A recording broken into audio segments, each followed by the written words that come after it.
கேப்டனின் உயிரின் மேலான தமிழ் நெஞ்சங்களே, இங்க இருக்கும் அனைத்து தொண்டர்களும் கேப்டனோட எல்லாம் சொல்லுவாங்க, வந்தா கெட்டது விலகும், ஆனா கேப்டனை தொட்டா நமக்கு நல்ல காரியம் நடக்கும், நமக்கு கெட்டது விலகும், குரு பூஜை அப்படின்னு. இன்னைக்கு முதலாம் ஆண்டு அவருக்கு எல்லாம் வந்திருக்காங்க. சும்மா சாதாரண மக்களும் சரி, சின்ன குழந்தைகளும் சரி. ஏன்னா ஒவ்வொருத்தரும் என்னமோ நடந்து போற போதில பார்த்தா கூட இன்னைக்கு வழி விடாம எல்லாம் நிக்கிறாங்க. காவல்துறை ஓரளவுக்கு ஒத்துழைப்பு கொடுக்கறாங்க. ஆனா தேசிய முற்போக்கு திராவிட கழகம் அவங்க என்ன சொன்னாங்க, எங்க அந்நியார் என்ன சொன்னாலும் நாங்க கட்டுப்படுவோம். ஆனால் ஒவ்வொரு தொண்டனும் இங்க பிரச்சனைக்காக யாரும் வரமாட்டாங்க. ஒரு காரியம் அப்படின்னா கேப்டன் சொல்லியிருப்பாரு, என்னைய நான் கொண்டு போறேன் செத்தா ஒண்ணும் கிடையாது, இந்த மக்களுக்கு நான் என்ன கொடுத்தேன் அப்படின்னா இன்னைக்கு ஆண்டனோட விஷயம் ஒண்ணு வந்தாங்களே, கும்பாபிஷேகம் நடந்தா வரும், குரு பூஜை நடந்தா இன்னைக்கு மேல வந்துச்சே ஒண்ணு கருடர், அது யாருக்கு வரும்? செத்தா யாருக்கு முன்னே கேப்டனுக்கு மட்டும்தான் வரும். இங்க இருக்க தொண்டை என்ன சாதாரண தொண்டை கிடையாது.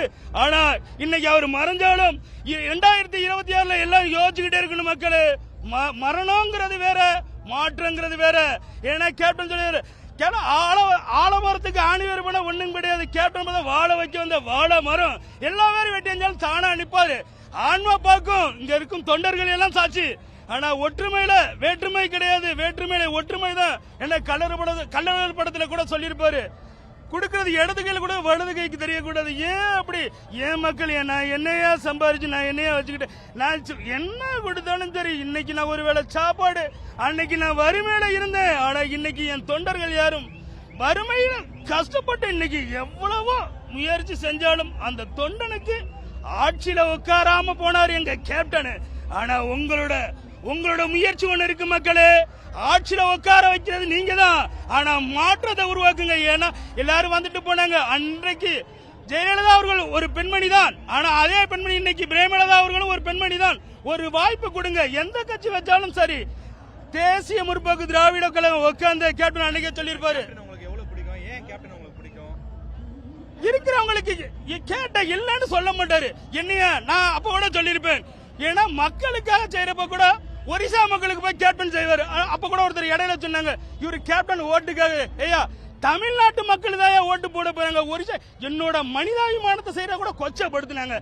அப்பதான் நான் நினைச்சேன், ஏன் நான் கட்சி ஆரம்பிக்க கூடாது, இனிமேல் நான் கட்சி மக்களுக்கு நான் செய்யறேன். ஏன்னா இப்ப மட்டும் இல்ல, கேப்டன் பாத்தீங்கன்னா அரசியலுக்கு இப்பதான் 20 வருஷத்துக்கு முன்னாடியே பாத்தீங்கன்னா அவர் கொடுத்த விஷயம் எல்லாமே பாத்தீங்கன்னா பெட்டு அன்னதானம் எல்லாம் அரசியல் நோக்கம் கிடையாது. மக்கள் நல்லா வாழணும், சிரிக்கணும், போகணும், வரணும்.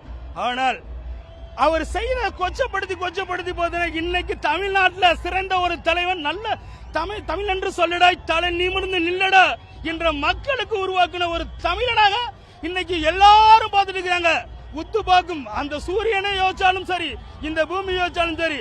ஏன்னா கருப்புக்கு அமாவாசை இருட்டுக்கு தான் தெரியும் கருப்பு என்னன்னு, ஆனா பௌர்ணமிக்கு மட்டும் தான் நிலா தெரியும். கருப்பு நிலா எங்க கேப்டன் அவர்கள் இன்ன வரைக்கும் எல்லாம் அப்படியே.